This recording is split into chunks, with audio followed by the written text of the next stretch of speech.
Երեխեքի առողջական վիճակի հետ կապված կարող եմ ասել, Դավիթը ունեցել է առողջական խնդիր, Միքայելի առողջական վիճակը փոքրինչ ավելի լավ էր, քան Դավիթինը։ Դավիթին 3 շտաբօգնություն են հրավիրել, անգամ առաջարկ է եղել, որպեսզի հոսպիտալացնեն երեխային։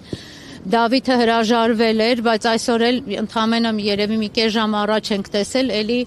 նույն ցավերը ուներ, գլխացավերը ուներ, արդեն իսկ ասել ենք, որ ունի առողջական խնդիրներ։ Այս պայդրությամբ կարող եմ այդքանը ասել, ամեն դեպքում ես գտնում եմ, որ Դավիթի առողջական վիճակը այդքան էլ բավարար չէր։ Իշխանության ներկայացուցիչները պնդում են, որ դա կազմակերպված սադրանք է եղել, ավելին քաղաքականացնում են, նշում են, որ Գևորգ Գևորգյանն է կազմակերպել, ում եւս ձերբակալել են այդ օրը։ Ժողովուրդ ջան, ուրեմն այսօր էլի առիթ ունեցել եմ, հայտարարել եմ, երեխաները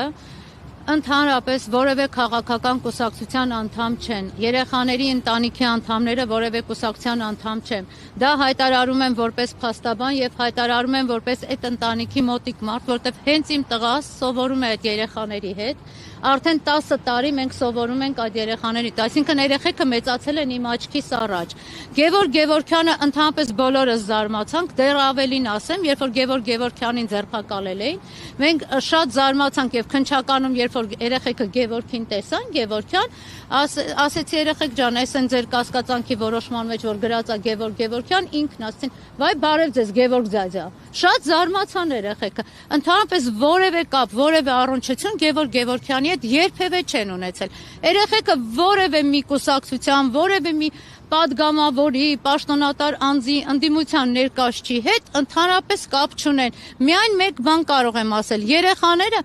անգամ կարող եք հետաքրքրվել, յուրաքանչյուր շաբաթ գնում են պատարագի, կիրակի օրերը շատ հավատավոր երեխեք են։ Եթե դուք նկատել եք անգամ կադրերում, աղոթագրքերը երեխաների ձեռքում են եղել։ Արգրավել էին աղոթագիրքը, ընդ որում երեխեքը կարող եք հետաքրքրվել տեսել, ԶՊՎ-ում հարցրել եմ, ինչ եք ուզում, ասել են մեր աղոթագրքերը բերեք։ Աղոթագիրք են կեսօր տարել երեխեքին։ Յուրաքանչյուր կիրակի նրանք մասնակցում են պատարագի, կամ Սուրբաննայում, կամ Զորավոր եկեղեցիում։ Ի վերջո այդ սադրանք արդյոք անվտանգության աշխատակիցների մեղքով տեղի չունեցավ, որովհետև նրանք նախ ուշացած մտան ու փորձում էին այդ մարդկանց մեջ ճանապարհ բացել, հրել, այն դեպքում, երբ որ մարդիկ կանգնած աղոթում էին։ Եկեք ես այսպես ասեմ, ես այս պահին գործի իրավական կողմին շատ չեմ ուզում անդրադառնալ, նախ ասեմ ինչի։ Եվ հայտարարեմ նաև, որ երեխաներին դեռևս մեղադրանք առաջադրված չէ եւ հույս ունեմ, որ մեղադրանք չի առաջադրվելու, հույս ունեմ ամեն դեպքում։ Երեխաները ընդամենը ունեն կասկածյալի կարգավիճակ։ Թե սադրանք էր եւ ով սադրեց այդ ամենը, ամեն դեպքում դրա մասին կարծում եմ հույս ունենամ, էլի կրկնեմ, որ խոսելու առիթ չունենամ, բայց եթե այդպես լինի, ուրեմն վաղը ես այդ մասին արդեն հայտարարությամբ հանդես կգամ։ Տեսեք, կադրերից երևում է, որ տղաներից մեկը կանոնը կհիշեցնեք։ Միքայել եւ Դավիթ։ Դավիթն է երևույթին, ձեռքով փորձում է ինչ որ գործողություն է իրականացնում։ Կարող եք դա դետալային ներկայացնել, ինչ գործողություն է, որն է եղել դրա նպատակը, ինքը նախաքննական մարմնում հայտնել է։ Ուրեմն, քանի որ Դավիթը դեռևս հարցաքննվել է, բայց հրաժարվել է ցուցմունքներ տալու։ Դավիթը ոչ թե հրաժարվել է իր գործողությունների վերաբերյալ, ոչ թե հարվածելու, ինչպես որ փորձում են ներկայացնել, հարվածելու փորձ կատարելու մասին, այլ ընդհանրապես իր գործողությունների մասին, որտեղ ասում է, որ ես ուզում եմ իմ տեղս կանգնեմ, դեռևս դրա մասին ցուցմունք չի տվել։ Երեխան ցուցմունք չի տվել զուտ այն հանգամանքից ելնելով, ես ձեզ ասում եմ, եւ որպես ծնող, եւ որպես փաստաբան, նա դեռ չի էլ գիտակցում իր հետ, անկեղծ չի գիտակցում իր հետ ինչ է կատարվում։ Մենք չուզեցանք ավելի հոգեբանական ճնշման երեխուն ենթարկենք եւ ասենք ցուցմունք տուր մի հատ մեկնաբանի, անգամ ես, որ 3-4 անգամ արդեն առանձին տեսակցություն եմ ունեցել երեխու հետ, աշխատում եմ այդ դեպքի մանրամասների հետ չխոսեմ, որտեղ էմոցիոնալ ֆոնը շատ լարված է։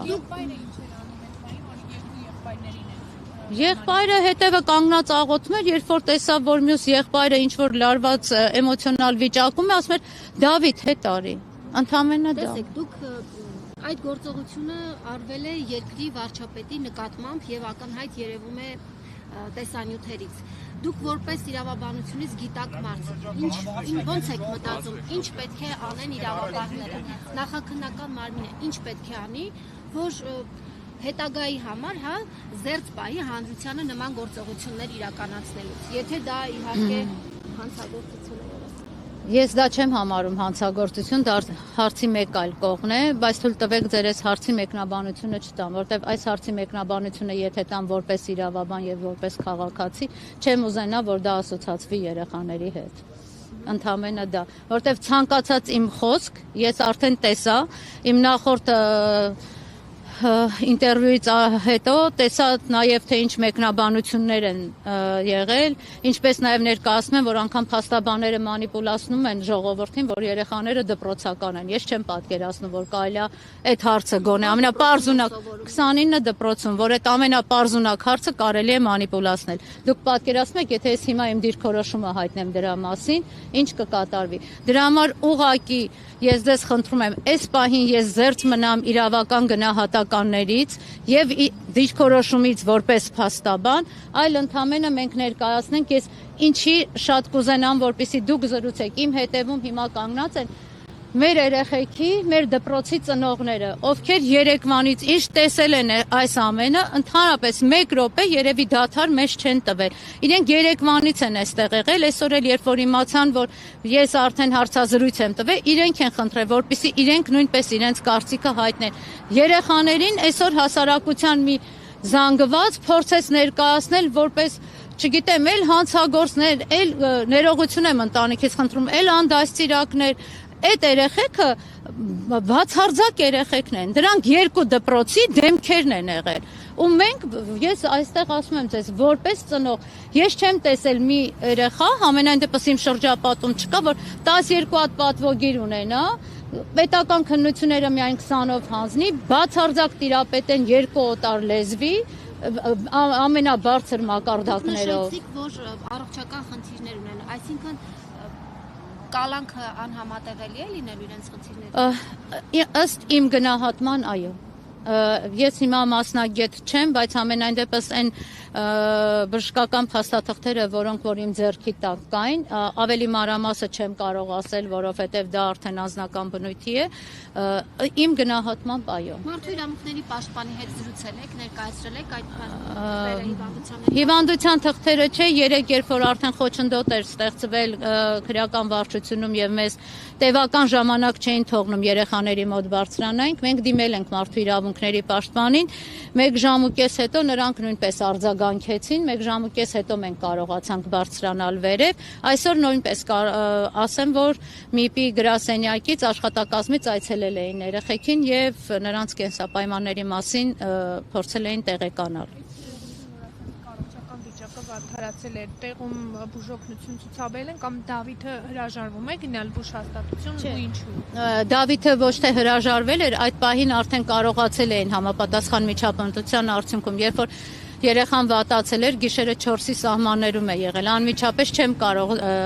ժամանակավոր պահպանման մեկուսարանի աշխատակիցներին որևէ բան ասեմ, շատ արագ արձագանքել են եւ շտապօգնության մեքենան հրավիրել էին։ Երբ որ բժիշկները փորձել էին մի քանի ինչ-որ մի ժամանակ չէին կարողացել երեխայի վիճակը կարգավորել, առաջարկել էին, որպեսզի տեղափոխեն բուժհաստատություն, բայց որոշակի ժամանակ հետո ներողություն, երբ որ կարգավորվել էր երեխայի վիճակը, երեխան արդեն հրաժարվել էր, բժիշկներն էլ արձանագրել էին, որ այս պահին արդեն կարիքը չկա։